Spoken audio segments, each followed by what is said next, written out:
Hey everyone, welcome back. Today we have the entire Clover team here with us. So, Catherine, Jessica, and Billy. And we're really excited to chat with our wonderful friend, Chrissy Dwyer, who is a salesperson at the Ivy Room, which is one of our favorite venues in Chicago. Seriously, if you have not seen their outdoor courtyard, you've got to Google it. It's one of our favorites. Very true.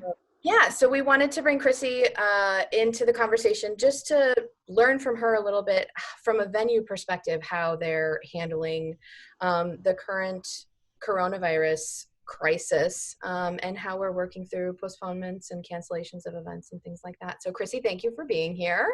Thanks for having me. I'm happy to be here and see all your lovely faces for sure. I know it's nice to be reunited in this very unique way. Absolutely.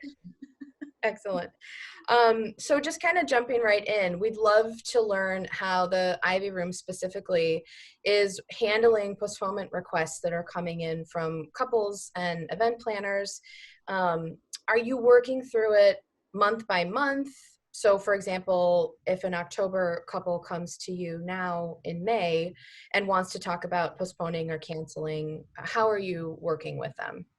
So we have kind of evolved this whole postponement thing throughout these past, couple months that we're going on, right? Because things have been changing so much.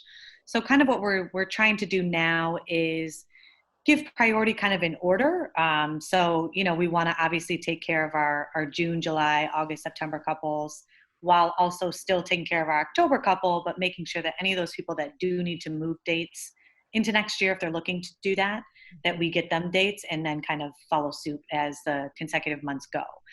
So kind of what we're trying to do right now is, 60 days out from your current wedding date, you kind of have access to our dates, right? So at that point, you can say, look, we're ready to reschedule.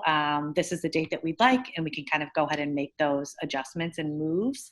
That's not to say that there are no exceptions to that rule, but that is kind of how we've tried to keep some sort of order to the postponements and all the rescheduling stuff that's kind of been happening. Right. But sometimes have to take it on a case by case basis. Absolutely. Yep. So we're trying to be, honestly, I mean, this is such a new scenario for everyone in the situation, right? So we're trying to be as flexible as possible. We want to make this exactly what our couples, as you guys have, have dreamed and been planning. And we don't want to just throw that by the wayside now because you can't have the date that you wanted. So it is very much a team effort that we're trying to do, and working with, planners such as yourselves and all that has been so nice too and helpful, and just to kind of facilitate the conversation and make the couples feel cared for and appreciated, and that we're still going to do it the way that you want to do it. So that's kind of how we're trying to handle things. Yeah, absolutely. That makes sense. Have you seen couples open to alternative dates, such as weekdays or like a fun Sunday brunch? Absolutely. So that's kind of been a really nice thing too. I think all of our couples, as shocking and jarring as all this is and how long it's lasting and all of that, have all been super open to new ideas and to, new days. I mean, it's more of their focus is, look, I want to get married. Like, we want to be married. If we have to shift something and do it sooner than later, whether that's a smaller wedding than we originally envisioned, or to what you said, Jessica, a Sunday brunch, like if those dates are available sooner and work better with our price point and our, something that we would explore, we've absolutely been seeing that, which has been really nice too. So it's been kind of fun for couples, I think, too, to kind of think a little bit outside the box when it comes to that kind of stuff.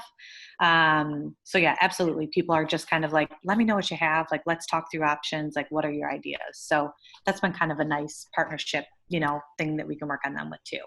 Yeah. Right? Yeah. I think everybody's needing to be flexible right now. Yeah, 100%, for sure. Absolutely. What sort of precautions do you anticipate having to take once you do open again? So I think currently what we're kind of discussing, and obviously we'll take any directions from the governor's office and the mayor and all that kind of stuff, but for sure wearing masks, all of our staff, glove service, looking at the way that we serve food. Like, are we going to stop doing tray passed hors d'oeuvres for the foreseeable future? Food stations wise, are we going to not do that for a while? Or is it just going to be manned by one of our staff members and guests aren't touching anything. Looking at table sizes and how we're seating people, and all of those things it's definitely an ongoing conversation that I think we'll continue to learn a little bit more about. But for sure, those kind of main things about like hand sanitizer everywhere, gloves, masks, those kinds of things are for sure going to be kind of a standard when we first try to reopen and all that. How are you handling venue tours right now? That's something traditionally done in person. So For sure, and that's like such a fun part of our job, right? Is to kind of meet these couples that are excited for their wedding and show off our venue. I mean, that's something that we love. So it's been hard. I mean, it's easy to send photos and all of that and try and talk to people on the phone about the flow of the space. So we did take a few videos that we've been sending to people. And then we do have, one of our managing partners will be on site, a few days a week. So if we can catch her for a FaceTime tour for people, we've done a couple of those too, which have been successful. And kind of taking the lead from what will work best for the couples that are interested in this space. So whether that's, scheduling them sometime in June or July or whatever to get in to see the space, or if they prefer to see something now and can go off of videos and a lot of photos. And it's kind of the beauty of us having so many photos from all of our weddings, is that we can show a bunch of different stuff. So that's kind of how we've been handling a little bit, which has been nice that we actually have some of those options too. that's great. What kind of creative like table layouts and seating options do you predict happening that will still allow for social distancing? So I think definitely number of people per table is going to be our first and kind of foremost, right? So we're lucky at Ivy Room that we have all of our furniture in house. So we've got round tables, we've got king's tables, we've got farm tables. So kind of a fun mixture of all of those, I think, and the positioning of them. We've got some lounge groupings in house. So kind of playing around with the setup a little bit, and also, having 4 to 5 people at a table and making sure that they're spread out, and using some of our larger, more family style, large tables to kind of play around with a little bit. And I think that will be, another thing that we're constantly maybe changing and adjusting, and all that as more information comes out about it. But I feel lucky that we at least have the different sizes of tables in-house already that we can kind of play around with and give people an actual idea of what that would look like, with the amount of people that they will be able to have.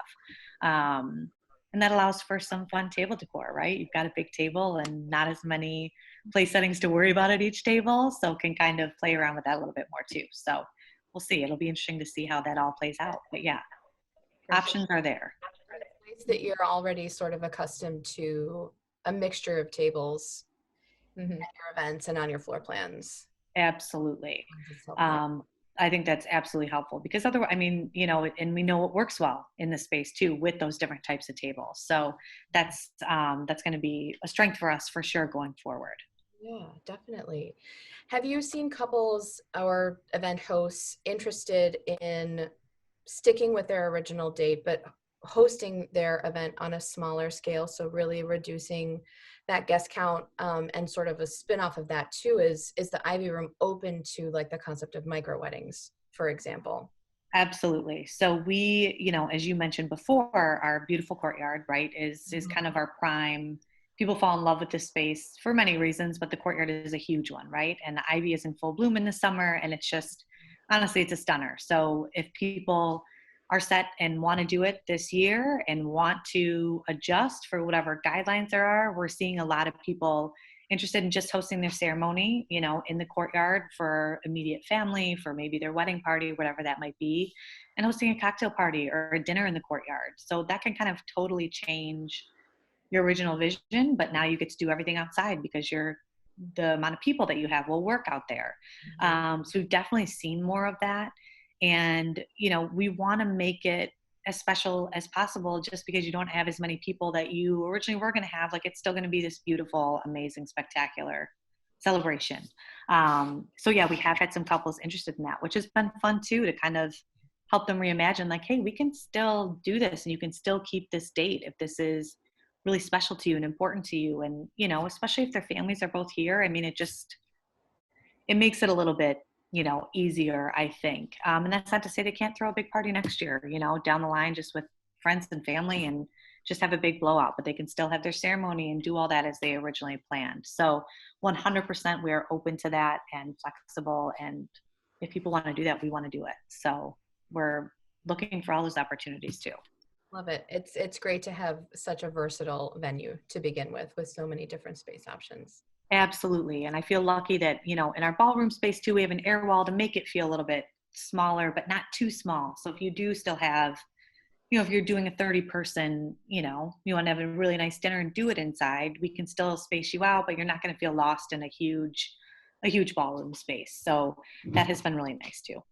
Yeah, absolutely. Love it. Well, thank you so much. I think this was really enlightening, and hopefully, people can get some valuable pieces of information out of it as well. So thanks for being here with us today. Thank you guys. No, it was great. And I can't wait to see you all in person sooner than later, hopefully. Yeah, big old hugs all the way around. Do that. We can't wait. For sure. Thanks, Chrissy. Bye. Thanks, guys. See you later.